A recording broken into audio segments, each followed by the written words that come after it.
Ah, I see you falling for the clickbait. Allow me to get straight to the point. Hi, my name's Jeffries, and this is Scourge Hive. I promise you'll get what you came here for, but I really needed to clickbait as hard as possible for this game, because Scourge Hive clickbaited me as a child. I did not own this game as a kid, but I always really wanted it. For some reason, my game crazy had a single brand new copy of this game on the shelf for years. I always saw it in passing and got drawn to the box art, which I still think goes incredibly hard.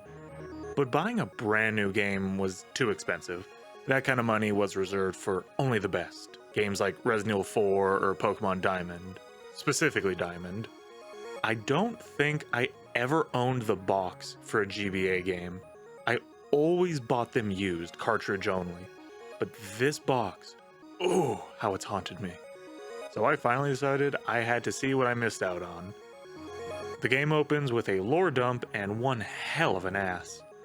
And I immediately see what I was missing out on. An isometric Metroid clone. Yeah, the titular Scurge are largely a Metroid replacement, our main character, Genosa Arma, being a red-headed Samus Aran. They didn't even try with that last name. That being said, Scurge is not a soulless ripoff and has lots of finer points. The tutorial level establishes our mission to investigate this research base, which we quickly learn is infested with the Scurge, which also infests our ship, because the Scurge affects not just life forms, but machines and energy as well. Teleporting to the planet below, we enter level 2. What the hell is that? No, really. Why does that jelly bean have such straight teeth? Huh. So that's why Jerry Beans Man had 1750 attack points. The first issue to bring up is the camera. But wait, this is a 2D game. 2D games don't usually have camera issues. Oh, my son. They do now. The game is fast-paced action, so they want the camera to shift ahead of the player so you can see more. Very considerate. If you walk to the right, the screen shifts to the right, so you have a larger field of view, and vice versa. The problem is that this happens for all 4 directions and is kinda slow. Like, the camera has to build up momentum when you turn. Just running in a circle has the screen lazily float around the player. It makes everything feel floaty or slippery at times. By this point, my eyes kinda hurt because I don't think they've ever been worked in this manner. But I kind of owe this up to me playing this on a monitor and not a tiny GBA screen. A lot of the levels are also covered with little PNG decorations. This level has fog, later levels will have girders with a bit of ragu on them. Not a great start. The camera and PNGs obviously give a slight nerf to everything else in the game. However, the game itself is very fun. You also get an EMP upgrade for your gun in this level, which does extra damage to robots, like the boss of this stage, but powers up energy monsters. I'm sensing rock, paper, scissors in my future. The third level is when things get serious. Much larger map with more Metroidvania elements. The new enemies are more aggressive, you get a dissipator weapon for energy monsters, but it powers up living things. And the combat takes its final form as you're weaving between enemies, hot swapping to the right weapon for the enemy you want to shoot next. And I gotta say, rock, paper, scissors gun is pretty fun. Another important aspect is this meter at the top. That's your infection meter. It constantly fills up and fills faster when standing on ragu. At 100%, you begin losing health. You reset this infection at save points. So it's a time limit. You can only be out exploring and such for so long before you need to stop back at a save point. This is an incredible idea with less than incredible execution. I believe this was done to force you to constantly save your game. This is at times a confusing game with lots of puzzles. There are these key cards you find around the map to unlock doors, and there's no optional content. Every single key card is mandatory. So the game wants the children playing this to constantly be saving as to not lose too much progress if they die. Again, very considerate. and it's the shepherd style of tutorial. I'm a big fan of games silently nudging players into the desired actions when possible. But it just becomes a hindrance. Later levels are fairly large and complex. If you missed a keycard somewhere, you've got a lot of rooms to search through.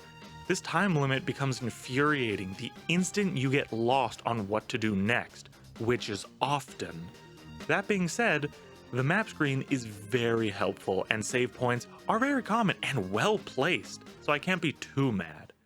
The boss of this stage has some killer music and 6 health bars. The first 3 health bars are this tower form with 3 openings to blow you into the ragu, spawn enemies, or just blast you. At first, I thought it was going to have annoying RNG, but I quickly realized there's a pattern.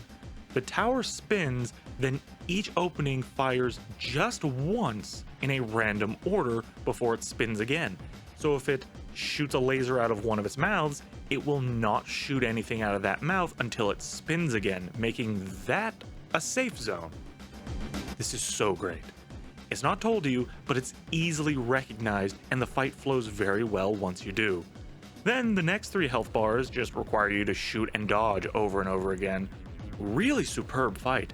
There is RNG, so it's not predictable to the point of being brain dead, but aspects are predictable, which gives you that tingly feeling in your brain once you figure them out. Like, aha, I've got you now, fiend. This is probably my favorite fight in the game. Afterwards, we head back to the second level, but I remembered there was a door that needed the dissipator weapon to open, so I hurry over there, hitting 100%, but that's fine, I'll just poke my head in, and it's poison. Well, at least the death animation is cool. The game prevents you from going into this room because it's too dark, but deadly poison? The player will figure it out. The 4th level is outside, and wow, is this a long one. It goes on forever, and there's so many key cards, and 3 new upgrades. We get the 3rd and final elemental shot, Incendiary. What is it? It's a weapon. It's really powerful, especially against living things. So now we juggle between EMP for robots, Dissipator for energy, and Fire for living things. Then we get a grappling hook for platforming, which is poorly described as a slingshot but doesn't work like a slingshot, and the best power of the game.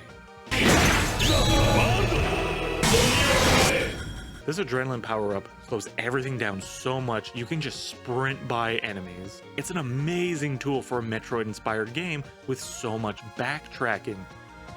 One issue being the screen flash when you activate the ability.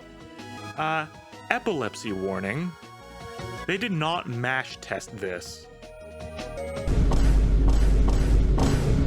One of the most important things in video game testing is the mash test.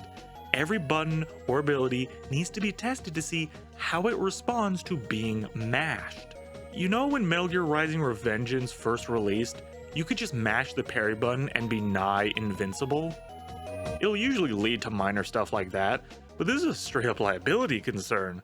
Imagine you have a younger brother, and he's a gremlin. He was a premature baby, so he's all skinny, and he's always sick with something. He doesn't wear clothes. He just wears underpants around the house. You don't want him touching your things, but he always comes into your room. I want to let me play. Fine, you want to play? Here. Bop, bop, bop, bop, bop. Maybe it was a feature after all. This power-up is actually used to dodge falling boulders, and then we're on to the boss, but I'll go heal first and vacuum sucked into a cutscene. Even without being doomed to death on my first attempt, this fight isn't very good. It's a lot more passive than the other bosses so far. But afterwards, we get to actually talk to a human. Thrilling. The next level is ice-themed, so skip. They do try to be novel with these more 2D platforming sections, but they just don't do it for me. Even though these sections are clearly 2D inspired, they're still wide enough for you to miss shots. We then get the double jump, flashlight, and plasma grenades here, though only the grenades are any fun. The boss is Morpha's twin brother, and is alright.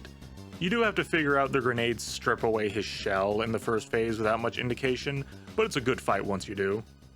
Next we go to the jungle section. Our one NPC buddy dies, sad. But now we can breathe in poison. The boss of this section would be fine if not for the UI. Audrey III over here has a laser belt that is weak to electric shots and fires a homing laser you have to take cover from. But these rocks aren't blocking the laser the way they should. I don't know. Ah, I see now. There is a spike that occasionally spawns under your feet during this fight. And when you're hiding behind the rocks, the boss's health bar obscures this almost entirely. I imagine this would have been way worse on a tiny GBA screen.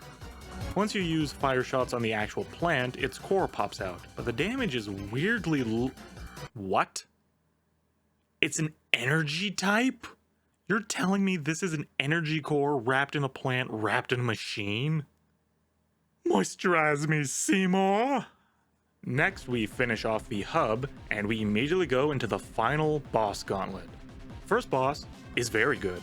It has 3 faces it switch between, 1 for each element. The second boss... oh man, that is cool. Man, that is cool. At this point, we know the whole story. The Scourge were dumb like bacteria until there was enough for them to form a hive mind. They engineered their escape, takeover of the base, and now plan to use this interplanetary teleporter to leave the planet and propagate throughout the universe. We obviously ain't having none of that, so we fight. This fight is not so good. It doesn't have a weakness and has way too much health, so the real threat is actually infection. The boss also leaves very few openings, so most of the damage comes from plasma mines. Then the final boss takes place within Genosa as the Scourge attempts to take you over. This is easily the worst part of the game. You don't have any of your tools, just a basic gun, as the boss spins around you constantly spraying projectiles. Occasionally the boss will clone you in a different color, and if all 3 clones are alive at once, the boss has an unavoidable attack for massive damage. So the strategy is to avoid the very random projectiles, kill the clones ASAP, and try and squeeze in some damage on the boss who has 9 health bars. And the boss will replace the clones, so you gotta be killing them the whole fight. And remember, the camera moves where you're looking, but that also means you don't have good view behind you while the boss is spinning around launching all these projectiles. It's chaotic, unfair, and takes way too long. The only reason I beat this is because I found the exploit. The 3 clones will spin around the boss while it's charging the unavoidable attack, but if you kill a clone during this process, the attack won't go off, and the boss will stay still long enough to get off almost a full health bar. So I beat up the clones until I felt they were near death, and waited. It's risky, but it's guaranteed damage, and much faster than the alternative. Admittedly, there is something about a terrible final boss for an otherwise great game that just feels right, you know? Genosa takes the escape pod and teleports away from the collapsing base, and we see transmissions confirming she will be rescued just fine and probably get a fat check. She's just a mercenary after all. That was something. This game is insanely fast-paced for a GBA game. I usually have to use speed up for older games, but this, it's maybe a little too fast. You get hit a lot, but every enemy drops HP, so you can be getting worked over and still come out at full HP. The elemental shots are so cool. They really keep you on your toes trying to fight as efficiently as possible. Aside from the camera and infection meter, the only issues are singular nitpicks like, oh, a bad boss or a bad room here or there. Wait, those are English names. Who made this? Canadians? The leads on this were Graham Scott, who worked on Sonic Chronicles. Yeah, I see that. Then worked on every BioWare game since Mass Effect 2. Huh. And Daniel Kratt, who doesn't appear to have done much else. He worked on Sally's Salon. Any fans? He made an app for taking out loans. Any big loan fans in the audience? Well, whatever the case, they did some fine work on this game. Did it live up to the hype I've built up for decades based entirely on the box art? No, nothing could. But I kinda wish I had bitten the bullet and got this as a kid, even at $40. I think Kid Me would have enjoyed this. He enjoyed Sonic Chronicles. All that's left to ask is bodysuit only. oiled up? Who's winning the twerk off? I'll let you decide. Thanks for making it to the end of the video. If you enjoyed it, a like and subscription mean a lot. And if you didn't like it, well, why the hell not? You better comment and tell me. Anyways, take care.